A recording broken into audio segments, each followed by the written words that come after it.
नमस्कार, आप देख रहे हैं इंदौर टाइम्स से प्रीति शर्मा आपके साथ। रुक करते हैं खबरों की शुरुआत करते हैं। नमस्कार, मैं डॉक्टर राकेश शर्मा और आप देख रहे हैं इंदौरिया टाइम्स। जी हाँ, वर्ष 2022 का आगाज हो उससे पहले सामाजिक सरोकारों से जुड़े हुए तमाम वे लोग जो अक्सर सामाजिक कार्यों को अंजाम देकर भूल जाया करते हैं, उन्हीं लोगों में शुमार है विष्णु मित्तल का। जी हाँ, निकटवर्ती ग्राम सुंदरपुरा ढाडा के निवासी विष्णु मित्तल, जिनके पिता बिहारी लाल मित्तल जो एक सफल व्यवसायी होने के साथ साथ उन्होंने अपने पुत्र की परवरिश कुछ इस तरह से की कि आज वो कहावत चरितार्थ होते हुए देखी जा सकती है, पूत का पूत तो क्यों धन संचय, पूत सपूत तो क्यों धन संचय। उसे चरितार्थ कर दिखाया है विष्णु मित्तल ने। विष्णु मित्तल जो नहीं है परिचय के मोहताज, जो आओ साथ चले संस्था के राष्ट्रीय संयोजक हैं, तो वहीं देश की राजधानी दिल्ली भाजपा के वो कोषाध्यक्ष भी हैं, लेकिन अक्सर उन्हें राजनीति से इतर सामाजिक कार्यों के अंतर्गत बढ़ चढ़कर हिस्सा लेते हुए देखा जा सकता है। मुझे याद है ऐसी बहुत सी घटनाएं हैं जहां अपने कार्य की पूर्ति किए जाने के बाद ये तलाश करना पड़ता है कि विष्णु जी हैं कहां। वो किसी सामाजिक कार्य को, किसी प्रकल्प को अंजाम देने में जुट जाते हैं। आज वो सौभाग्यशाली दिन है जबकि आज विष्णु मित्तल के द्वारा शुरू किए गए बहुत सारे प्रकल्पों के अंतर्गत आज एक नया अध्याय और जुड़ गया है और उस अध्याय का नाम है वस्त्रम। इससे पहले उन्होंने कोटपुतली से जो कार्यक्रम प्रारंभ किया, उस कार्यक्रम का नाम था प्रसादम, और प्रसादम के बाद आज वस्त्रम। माना जाता है कि व्यक्ति की जो मूलभूत आवश्यकताएं हैं, उन आवश्यकताओं को जितनी बारीकी से विष्णु मित्तल ने समझा है, अपनी आओ साथ चले की टीम को कन्विंस किया है, यह उसी का परिणाम है कि आज इस वस्त्रम कार्यक्रम के आगाज के साथ ही दिल्ली से आओ साथ चले की टीम के सदस्य भी आज कोटपुतली पहुंचे हैं। मैं ज्यादा समय ना लेकर आज हमारे स्टूडियो में मौजूद हैं विष्णु जी मित्तल। विष्णु जी, मैं आपका इंदौरिया टाइम्स में हार्दिक स्वागत करता हूं, अभिनंदन करता हूं। ये निश्चित रूप से कोटपुतली का सौभाग्य है कि आप जैसी शख्सियत गैर राजनीतिक रूप से सामाजिक जज्बे की जो अलग आपने जगाई हुई है, उत्तरोत्तर लोग आपसे प्रेरित हो रहे हैं। विशेषकर वेस्टर्नाइज युग के अंतर्गत जहां हर एक व्यक्ति अर्थ से जुड़ता है, वहां आपने अर्थ की समृद्धि को हासिल करने के बाद सामाजिक सरोकारों से लोगों को जोड़ने का प्रयास किया है। मैं जानना चाहता हूं आपको ये प्रेरणा कहां से मिली? करने वाला तो ईश्वर है, मैं तो खाली माध्यम हूँ कि मैं भी कुछ काम कर पा रहा हूँ, और मेरी टीम जो पूरी साथ में है वो भी साथ में मिलके सब लोग काम करते हैं। और रही बात प्रेरणा की, तो प्रेरणा तो समाज से ही मिलती है, और ऐसा भी नहीं है कि राजनीति में आने के बाद या मैंने कुछ करने के बाद मैंने सेवा प्रारंभ की। जो सेवा का जो मेरा उद्देश्य है वो बचपन से ही मैं सेवा भावी थोड़ा हूँ, जाहिर है। और सीए बनने के बाद मैं तो आईएएस बनने का मैंने सपना देखा था, और ये सोचा था कि आईएएस बनूंगा और जिस डिस्ट्रिक्ट का डीएम बनूंगा वहाँ के लोगों के लिए मैं काम करूँगा। बट मेरी फाइनेंशियल कंडीशंस ऐसी नहीं थी कि सीए बनने के बाद भी मैं आईएएस के लिए और 2 साल दे सकूँ। तो घर वालों का भी दबाव था कि अब सीए बनने के बाद काम करना है, तो फिर मैंने आईएएस का आइडिया ड्रॉप किया जी। और सीए के रूप में एज ए प्रैक्टिस मैंने स्टार्ट की दिल्ली में। जब प्रैक्टिस स्टार्ट करने के 7-8 साल हो गए, तब मुझे लगा कि मैं फिर किस काम में लग गया हूँ, और एहसास हुआ। तो फिर मैंने सोचा कि अब मुझे सेवा का जो मेरा मेन उद्देश्य है उसको शुरू करना चाहिए। मैं राष्ट्रीय स्वयंसेवक संघ से जुड़ा 2010 से। वहीं से मुझे प्रेरणा मिली कि वो लोग कितना समाज और देश के लिए काम करते हैं, और तभी से कुछ ना कुछ मैं छोटे छोटे काम करता रहा हूँ। ये बात है करीब 4 साल पहले की, जब मुझे राष्ट्रीय स्वयंसेवक संघ के ही एक वरिष्ठ कार्यकर्ता ने ये कहा कि आरएमएल अस्पताल की ओपीडी में डेली 5 से 7 हज़ार लोग आते हैं जी, और इमरजेंसी में भी कई बार ऐसे पेशेंट होते हैं जिनके साथ अटेंडेंट नहीं होता है। सपोज किसी का एक्सीडेंट हो गया और उसको कोई चलता हुआ राहगीर लेके आ गया, पुलिस वाले उसको लेके आ गए। बहुत बार होता है ऐसे ही वो एक बार मोर्चरी में उनको काम पड़ा, किसी उनके रिलेटिव की डेथ हुई, तो उनको डेड बॉडी लेने में 2 दिन का समय लग गया जी। तो उन्होंने मुझे कहा कि जब मेरे जैसे व्यक्ति को डेड बॉडी लेने में 2 दिन का समय लग गया, तो बाकी एक आम आदमी की क्या हालत होगी। तो उन्होंने मुझे कहा कि क्या कुछ RML में ऐसा शुरू कर सकते हो ताकि आम आदमी की हम सेवा कर सकें। तो मैंने कहा जरूर करूँगा। तो सबसे पहले हमने 10 लोगों को हायर किया और उनमें से 7 की ड्यूटी हमने OPD में लगाई, 2 लोग हमने इमरजेंसी में रखे और 1 व्यक्ति को मोर्चरी में। क्योंकि OPD में जो 5 से 7 हज़ार लोग आते हैं वो आसपास के प्रदेशों से आते हैं, जिनको दिल्ली के बारे में ABCD भी पता नहीं होती है। उनको ये भी नहीं पता होता है कि कौन सी बीमारी के लिए कौन से डॉक्टर को दिखाना है, कहाँ पे पर्ची बनेगी, कहाँ से दवाइयाँ मिलेंगी, कहाँ पे चेकअप होंगे। तो वो हमारे जो 7 वॉलंटियर हैं जो OPD में होते हैं, वो ऐसे मरीजों की दिन भर उनकी सेवा करते हैं, उनकी हेल्प करते हैं।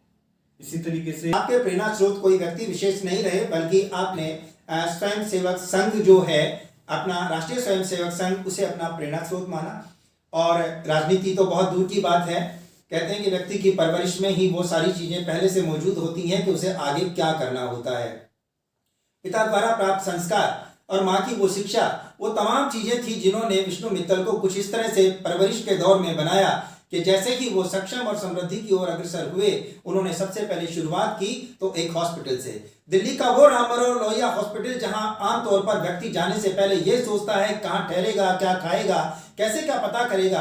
आपकी सोच को दाद देनी पड़ेगी कि आपने उस बारीकी पे, उस लेवल पे जाके सोचा कि केवल पेशेंट को खाना दे देना, कपड़े दे देना या कुछ पैसा दे करके दवा के लिए प्रेरित कर देना पर्याप्त नहीं है, बल्कि उसको इस तरह से जानकारी होनी चाहिए कि उसके परिवारजन को एक तरह से रिलैक्स किया जा सके।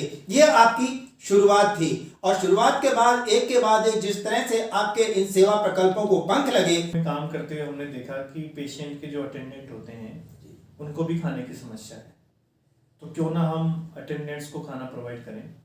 तो मैंने अपने दोस्तों से और फ्रेंड सर्कल से डिस्कस किया कि क्या हम इन पेशेंट के अटेंडेंट्स को खाना खिला सकते हैं। तो हमने शुरू में 250 पेशेंट्स के अटेंडेंट को खाना खिलाना शुरू किया और उसमें हमने सबसे कहा कि आप अपने बर्थडे पे, अपनी एनिवर्सरी पे या अपने पिताजी माताजी की पुण्यतिथि पे आपकी तरफ से यहाँ पे खाना होगा।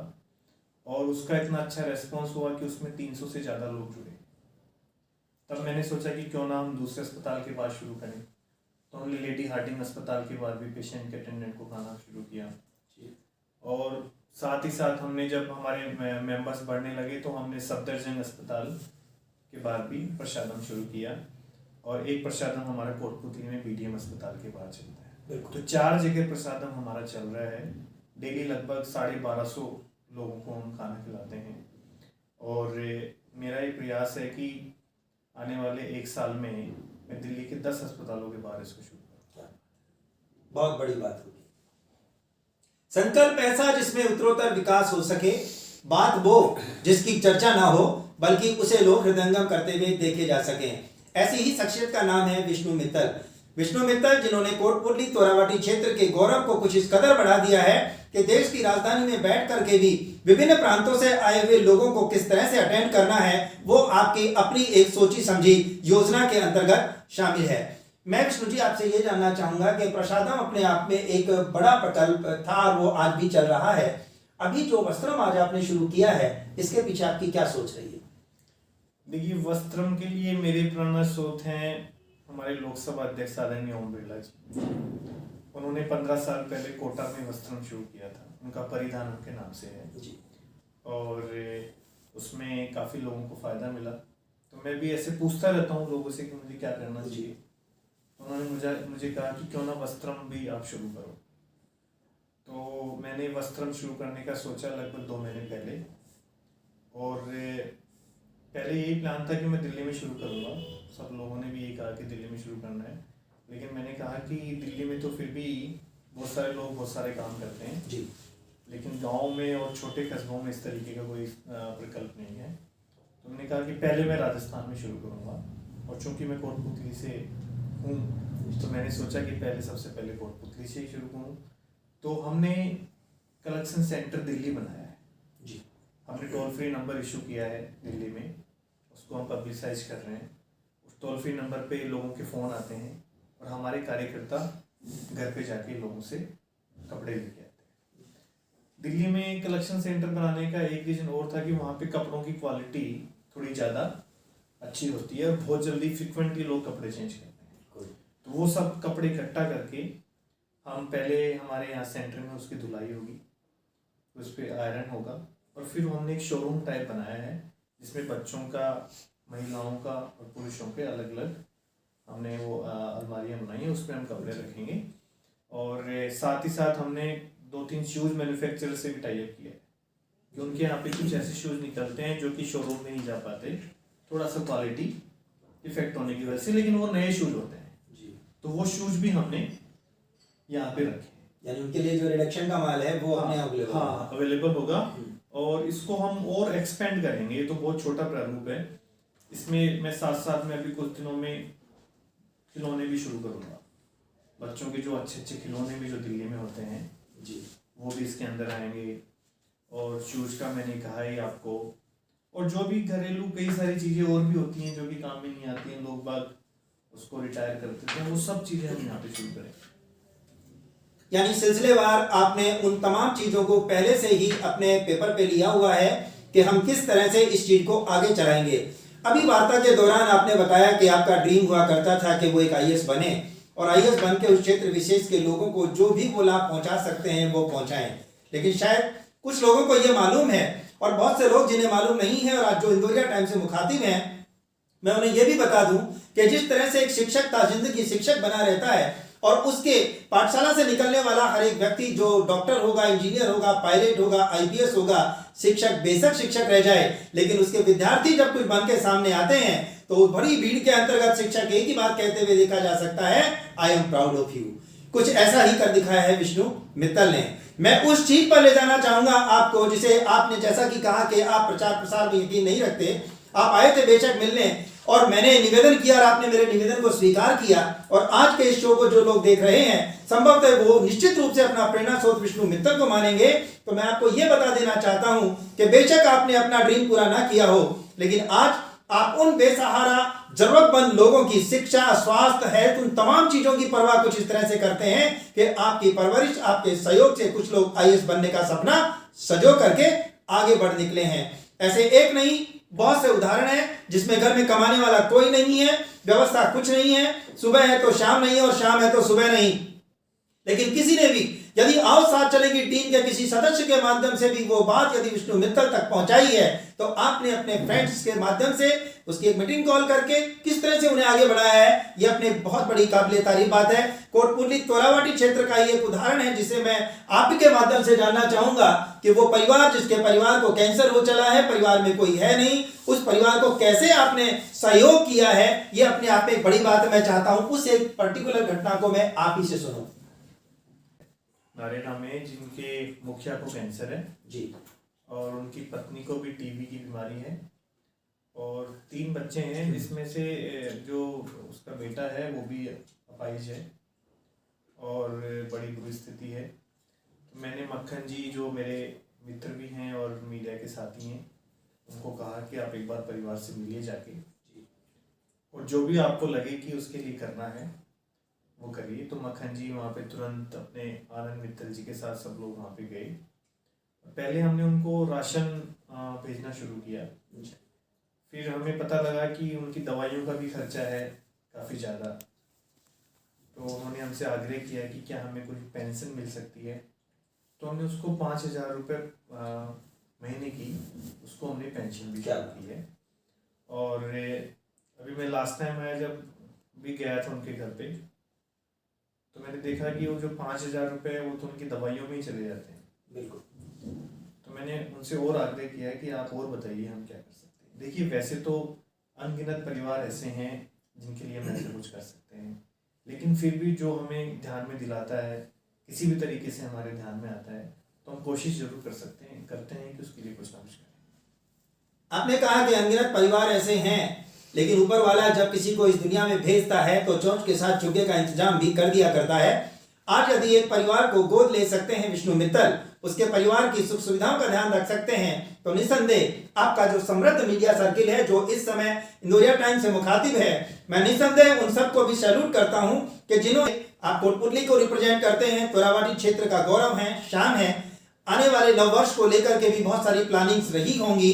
इंदौरिया टाइम्स ने भी अपने दैनिक समाचार पत्र के साथ साथ इंदौरिया टाइम्स स्टूडियो बना करके यह व्यवस्था इसलिए खड़ी की है कि क्षेत्र में होने वाले तमाम उन पॉजिटिव कार्यों को कुछ इस तरह से प्रस्तुत किया जाए कि आज की युवा पीढ़ी गुमराह होने से वंचित होकर के और अपने आप को एक पॉजिटिव क्षेत्र की ओर ले जा सके। आपकी क्या कुछ एक्सपेक्टेशंस रह जाती हैं तोरावाटी क्षेत्र से, या वर्तमान संदर्भ में चूंकि आप प्रदेश की राजधानी में बैठे हैं, मीडिया से आपकी क्या एक्सपेक्टेशन है?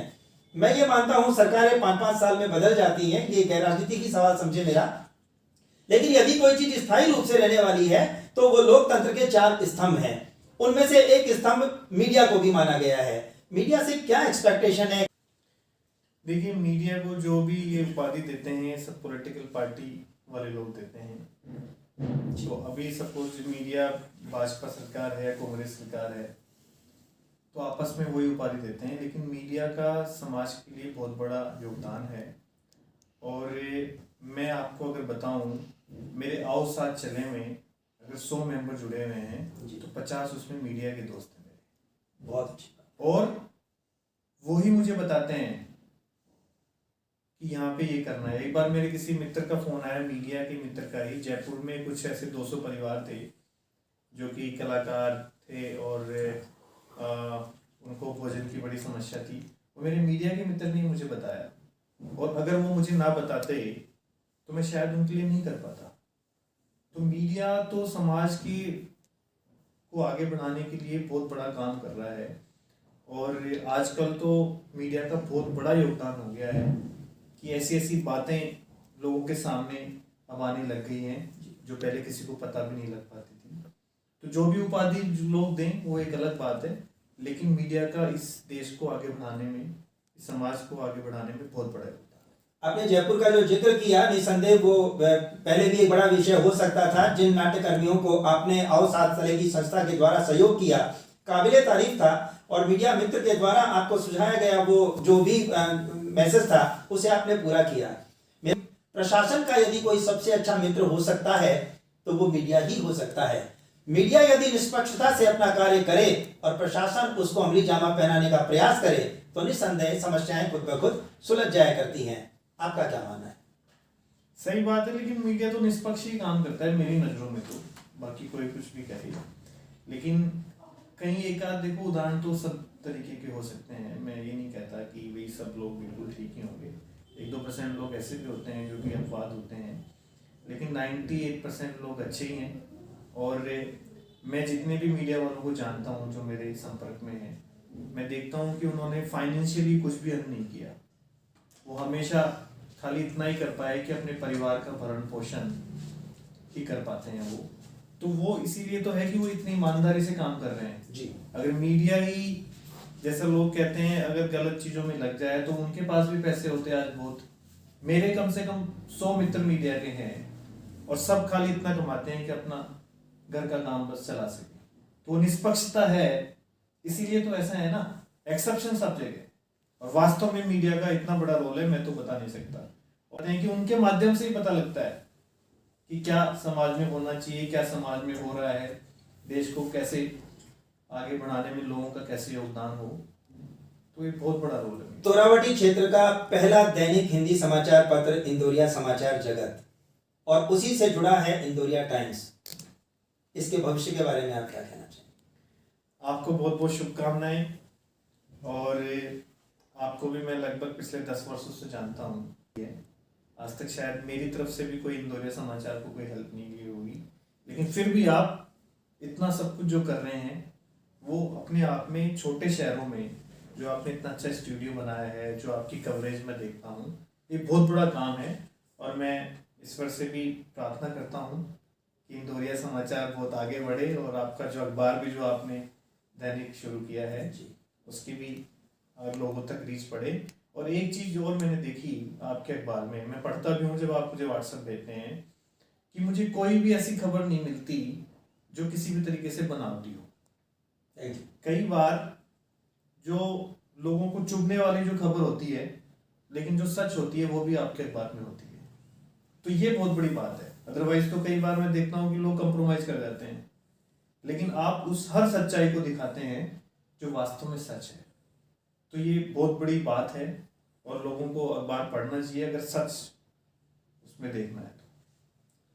मैं चाहता था कि मुझे नववर्ष से पहले कोई रिवॉर्ड मिले, और निसंदेह यदि पाठक लेखक की कलम को सराहे तो आखिर मीडिया का वो कौन शख्स होगा जो फूला न समाएगा। आपका बहुत बहुत धन्यवाद कि आपने समय को ध्यान में रखते हुए मैक्सिमम समय आज इंदौरिया टाइम्स को डिवोट किया है, और उम्मीद करता हूं जब कभी भी आप अपने पैतृक गांव को, अपनों को संभालेंगे, तब भी इस स्टूडियो में आएंगे, और प्रदेश की राजधानी से जुड़ा हर वो वीआईपी जब कभी इस कोटपुतली क्षेत्र का दौरा करेगा और इंदौरिया टाइम्स का यदि वो हिस्सा बनेगा तो लोगों को प्रेरणा मिलेगी। और सभी लोगों को शुभकामनाएं देता हूँ अग्रिम, और सभी से एक आग्रह भी करता हूँ कि पिछले 2 साल हमारे कोरोना महामारी में बीते और अभी फिर से ओमिक्रॉन वायरस की शुरुआत हुई है, तो मेरे सभी लोगों से आग्रह है कि पिछले 2 सालों में हमने अपने बहुत सारे लोगों को खोया है, तो इस बार हम कोरोना से बचें, मास्क भी लगाएं और ज़्यादा भीड़ भाड़ भी इकट्ठा ना करें, ज़्यादा गैदरिंग भी इकट्ठा ना करें, और सब लोग स्वस्थ रहें, सब लोग सुखी रहें, यही मेरी सबको शुभकामनाएं। आपका बहुत बहुत धन्यवाद। पुनः इंदौरिया टाइम्स की ओर से भी आपको यही मैसेज है, कोरोना ओमिक्रॉन जो भी वायरस हिंदुस्तान में बेशक दस्तक दे रहा है, उससे बचने के लिए हमें स्वयं ही कमर कसनी होगी। हम जारी गाइडलाइन का पालन करें, लोगों को प्रेरित करें, तभी हम एक स्वस्थ भारत और एक समृद्ध भारत की कल्पना कर पाएंगे।